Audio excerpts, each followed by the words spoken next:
सरकार की कथनी और करनी में फ़र्क है। ये जो कह रही है वैसा नहीं, इससे नुकसान के अलावा कुछ नहीं होगा। ये उनका का धार्मिक विषय है।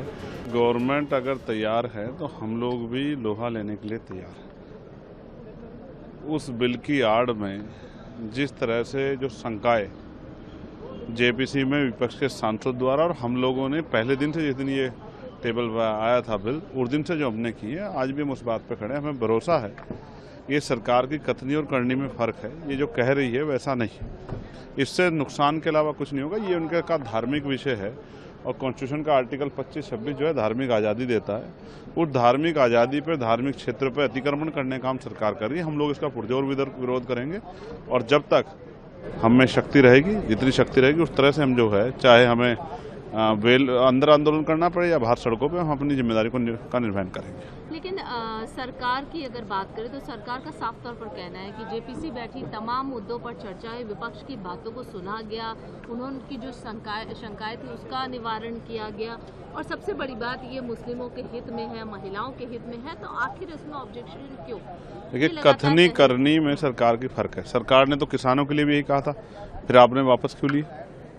आपने तो जो है, जब भी कोई कानून बनाया उनसे पूछा ही नहीं, चाहे ट्रक ड्राइवर्स के खिलाफ बनाया हो आपने, या जब आपने EWS लाए आप, तब भी वो संविधान के विरोध में था। जब आप वुमेन रिजर्वेशन लेके आए, उसमें भी SC/ST की महिलाओं को आपने छोड़ा। तो ये सब चीज़ें स्पष्ट करती हैं कि सरकार कथनी और करनी में फ़र्क है। और सरकार जो कह रही है कि ये इनके विरोध में, इनके समर्थन में, इनके फ़ायदे के लिए, महिलाओं के फ़ायदे के लिए है, तो ऐसा अपने द्वारा किए गए कार्यों के द्वारा बताएं कि उन्होंने इन वर्गों के फ़ायदे के लिए किया क्या है।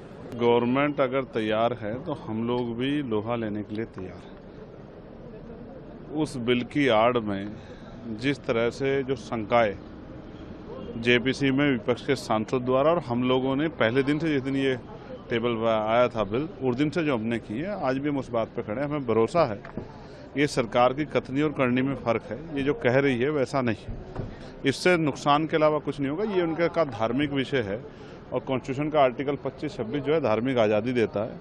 उस धार्मिक आज़ादी पर, धार्मिक क्षेत्र पर अतिक्रमण करने का काम सरकार कर रही है। हम लोग इसका पुरजोर विरोध करेंगे और जब तक हम में शक्ति रहेगी, जितनी शक्ति रहेगी उस तरह से हम जो है, चाहे हमें अंदर आंदोलन करना पड़े या बाहर सड़कों पे, हम अपनी जिम्मेदारी का निर्वहन करेंगे। लेकिन सरकार की अगर बात करें तो सरकार का साफ तौर पर कहना है कि जेपीसी बैठी, तमाम मुद्दों पर चर्चा है, विपक्ष की बातों को सुना गया, उन्होंने जो शंकाएं थी उसका निवारण किया गया और सबसे बड़ी बात ये मुस्लिमों के हित में है, महिलाओं के हित में है, तो आखिर इसमें ऑब्जेक्शन क्यों?